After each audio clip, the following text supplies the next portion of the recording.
नमस्कार साथियों, NGKB YouTube classes के प्लेटफॉर्म में आपका स्वागत है। साथियों, शुरू करते हैं। आज हम मनोविज्ञान के महत्वपूर्ण प्रश्न, और ये प्रश्न आपके लिए रामबाण साबित हो सकते हैं। तो साथियों, चलते हैं, आज का टेस्ट हल करते हैं। हम 20 क्वेश्चनों का है। ठीक है साथियों, शुरू करते हैं। आपके स्क्रीन पर आप पहला क्वेश्चन, पर्सनैलिटी शब्द किस भाषा का मूल शब्द है? पर्सनैलिटी शब्द किस मूल भाषा का है? पर्सनैलिटी साथियों, पर्सनैलिटी शब्द लैटिन भाषा का है। किसका है? लैटिन भाषा का है, जिसे पर्सनैलिटी शब्द को पर्सोना कहा जाता है। ठीक है, पर्सोना शब्द, नेक्स्ट क्वेश्चन। पर्सोना शब्द का अर्थ है, पर्सोना शब्द का अर्थ है मुखौटा। क्या है साथियों? मुखौटा। पर्सोना पर्सनैलिटी, पर्सनैलिटी व्यक्तित्व। ठीक है साथियों, तो यहाँ पर पर्सोना का तात्पर्य होगा मुखौटा। नेक्स्ट, व्यक्तित्व में निम्नलिखित में से क्या शामिल नहीं है? व्यक्तित्व, यहाँ फिर व्यक्तित्व, पर्सनालिटी, पर्सोना और व्यक्तित्व में क्या शामिल नहीं है? अभिवर्तियाँ नहीं है, योग्यता नहीं है, संविदा नहीं है और आकार नहीं है। तो क्या शामिल नहीं है साथियों? आपका योग्यता भी होती है एक पर्सनालिटी में, एक पर्सन व्यक्तित्व में, अभिवर्तियाँ भी होती हैं, आकार प्रकार भी होता है, जबकि संविदा नहीं होती है। तो आपका आंसर होगा संविदा। ठीक है, आपका आंसर होगा संविदा, सी। नेक्स्ट क्वेश्चन, व्यक्तित्व के निम्न लक्षणों में से सबसे अधिक महत्वपूर्ण लक्षण क्या है? जो व्यक्तित्व के लक्षण बताए गए हैं उनमें से सबसे महत्वपूर्ण पूछ रहा है साथियों। सबसे महत्वपूर्ण लक्षण कौन सा है? लाक्षणिक, संकलन, अभिवृत्तियाँ, योग्यता व सामर्थ्य। तो साथियों, सबसे महत्वपूर्ण लाक्षणिक संकलन, आपका आंसर होगा लाक्षणिक संकलन। अभिवर्तियाँ भी होती है, योग्यता भी होती है, सामर्थ्य भी होता है, लेकिन आपका करेक्ट आंसर होगा लाक्षणिक संकलन, सबसे महत्वपूर्ण लक्षण है। नेक्स्ट, व्यक्तित्व साथियों, क्वेश्चन को ध्यान से देखना, महत्वपूर्ण क्वेश्चन है। व्यक्तित्व, ये परिभाषा दी है, सबसे इंपॉर्टेंट है, एग्जाम में पूछी जा चुकी है। व्यक्तित्व व्यक्ति के भीतर उन मनोदेही गुणों को गत्यात्मक संगठन है, यानी कि व्यक्तित्व व्यक्ति के भीतर उन मनोदेही गुणों का गत्यात्मक संगठन है जो परिवेश के प्रति होने वाले उसके अभूतपूर्व अभियोजन का निर्णय करते हैं। व्यक्तित्व की यह परिभाषा किसने दी है साथियों? व्यक्तित्व की यह परिभाषा किसने दी है? परिभाषा को एक बार समझिए। व्यक्तित्व के भीतर उन मनोदेही गुणों को गत्यात्मक संगठन है जो परिवेश के प्रति होने वाले उसके अभूतपूर्व अभियोजन का निर्णय करते हैं। यह परिभाषा किसने दी है? यह परिभाषा दी है N.L. मन ने, बोरिंग ने, ऑलपोर्ट, मार्टिन फ्रेंच ने। तो आंसर होगा आपका मार्टिन ना ऑलपोर्ट, आंसर होगा ऑलपोर्ट। ऑलपोर्ट ने यह परिभाषा दी है। नेक्स्ट क्वेश्चन साथियों, व्यक्तित्व में शील गुणों की संख्या कितनी बताई गई है? वह व्यक्तित्व के शील गुणों की सर्वाधिक मान्य संख्या कितनी है? तो ऑप्शन देखते हैं। ऑप्शन है 101, 4035 और 11। साथियों, व्यक्तित्व के शील गुणों की सर्वाधिक संख्या, जो मान्य संख्या है, वो है 101। आंसर होगा आपका 101। नेक्स्ट क्वेश्चन, निम्न में से किसने शारीरिक रचना के आधार पर व्यक्तित्व के प्रकार प्रस्तुत किए? व्यक्तित्व के प्रकार को शारीरिक रचना के आधार पर प्रस्तुत किया है, तो किसने कहा है? तो ऑप्शन है टर्मन, क्रेसमर, युंग और बर्नर। साथियों, एक व्यक्तित्व का प्रकार जो शारीरिक रचना के आधार पर विभाजित किया गया है, किसने किया है? तो आपका आंसर क्या होना चाहिए? आंसर होना चाहिए क्रेसमर। आंसर क्या होना चाहिए? क्रेसमर। ठीक है, आपका राइट आंसर होगा शारीरिक रचना के आधार पर व्यक्तित्व के प्रकार बताए क्रेसमर ने। ठीक है, जुंग ने अंतर्मुखी, बहिर्मुखी, उभयमुखी बताए हैं। ठीक है, और क्रेसमर ने जो 3 प्रकार बताए व्यक्तित्व के, वो पिकनिक, एथलेटिक्स और लेप्टोसोनेटिक बताया है। ठीक है, अगला क्वेश्चन, निम्न में से किसने व्यक्तित्व के अंतर्मुखी बहिर्मुखी वर्गों में विभाजित किया है? अभी बताया था अंतर्मुखी बहिर्मुखी, तो आपका आंसर होगा युंग।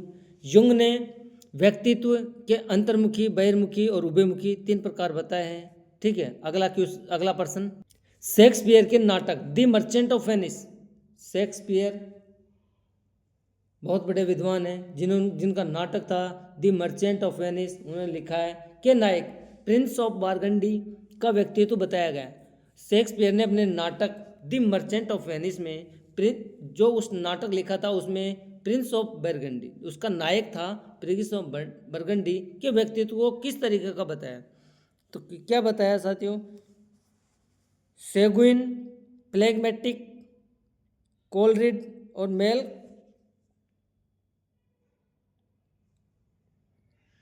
मेलकोलिड।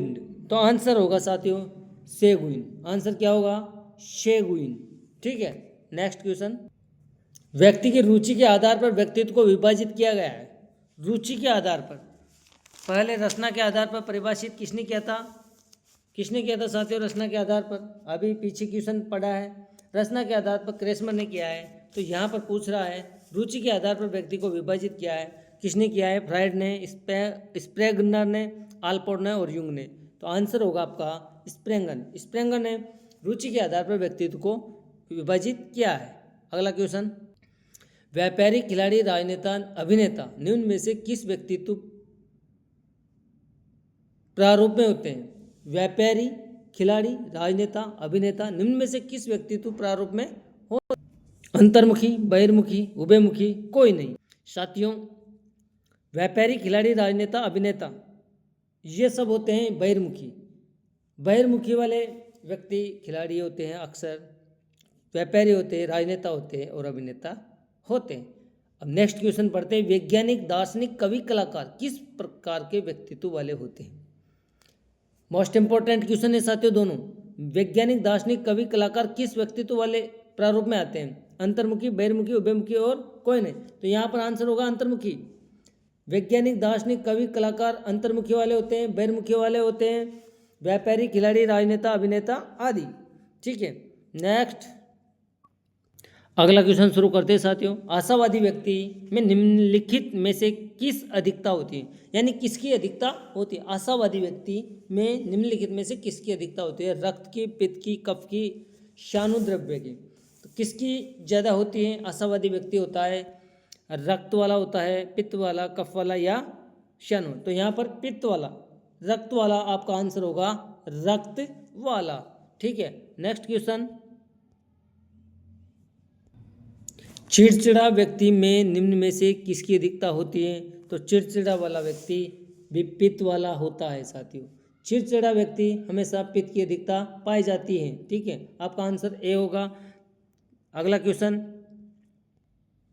विद्यालय में बालक के व्यक्तित्व पर सबसे अधिक प्रभाव निम्न में से किसका पड़ता है? विद्यालय में बालक के व्यक्तित्व पर सबसे अधिक प्रभाव किसका पड़ता है? अध्यापक का, सहपाठी का, क्रीड़ा समूह का और पाठ्यक्रम का। आंसर क्या होगा? आंसर साथियों व्यक्तित्व पे सबसे ज़्यादा क्रीड़ा समूह का प्रभाव पड़ता है। एक बालक विद्यालय में खेलता है तो उसका क्रीड़ा समूह का सबसे ज़्यादा उसके व्यक्तित्व पर प्रभाव पड़ता है। अगला क्वेश्चन। व्यक्तित्व का स्थायी धब्बा परीक्षण निम्न में से किसकी देन है? व्यक्तित्व का स्थायी धब्बा परीक्षण, शाही धब्बा परीक्षण किसने दिया है? हरमन रोडसा ने। आंसर होना चाहिए हरमन रोडसा। हरमन रोडसा के द्वारा 1921 में शाही धब्बा परीक्षण दिया गया है, जिसे IBT इंक ब्लॉक टेस्ट कहा जाता है। और 1921 में कब किया गया था? 1921 में। ठीक है, और इसमें 10 कार्ड होते हैं। नेक्स्ट। TAT नामक व्यक्तित्व परीक्षण किसने बनाया? TAT प्रासंगिक अंतर्बोध परीक्षण, प्रासंगिक अंतर्बोध परीक्षण नामक व्यक्तित्व परीक्षण किसने दिया है? ठीक है साथियों, तो ऑप्शन देखते हैं। फ्राइड, हरमन, मॉर्गन मुरे व मर्फी। तो TATA प्रासंगिक अंतर्बोध परीक्षण या TATA नामक व्यक्तित्व परीक्षण मॉर्गन व मुरे ने दिया है। तो आपका आंसर होगा डी, जो कि TATA 1935 में दिया गया है। और इसमें 30 कार्ड होते थे। कितने कार्ड होते थे साथियों? 30 कार्ड होते थे। ठीक है, नेक्स्ट। व्यक्तित्व शब्द की उत्पत्ति लैटिन भाषा के किस शब्द से हुई है? एक बार फिर लौट के आ गया क्वेश्चन। व्यक्तित्व शब्द की उत्पत्ति लैटिन भाषा के किस शब्द से हुई है? तो किस शब्द से हुई है? आंसर होगा पर्सोना। पर्सोना शब्द से, लैटिन भाषा के पर्सोना शब्द से व्यक्तित्व शब्द का उत्पत्ति हुई है। और पर्सोना का अर्थ है मुखौटा। ठीक है, अगला क्वेश्चन। क्रेसमन ने शारीरिक रचना के आधार पर व्यक्तित्व को कितने भागों में बांटा गया? आपको पहले भी बताया था, क्रेसमन ने शारीरिक रचना के आधार पर व्यक्तित्व को कितने भागों में बांटा था? कितने भागों में बांटा था साथियों?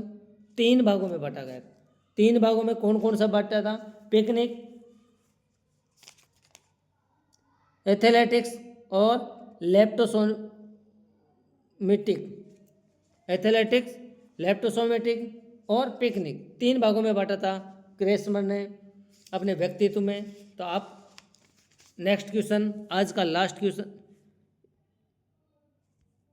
क्वेश्चन,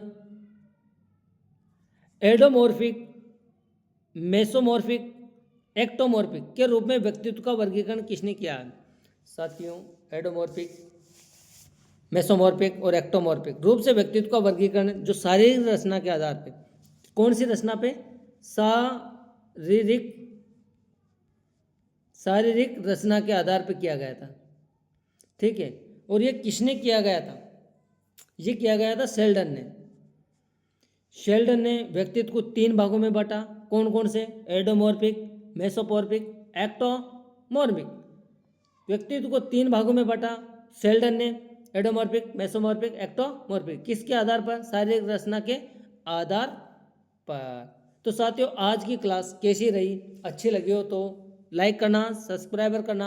अगर चैनल पे नए हो तो सब्सक्राइबर अवश्य करना, बेल आइकन को जरूर दबाना, ताकि हर टेस्ट का वीडियो आपके पास पहुंच सके। ठीक है, रेट में आपके लिए शिक्षा मनोविज्ञान एक आसान हो जाएगा। तो साथियों, अच्छा लगे तो कमेंट्स ज़रूर करना, बताना कैसा लगा। धन्यवाद।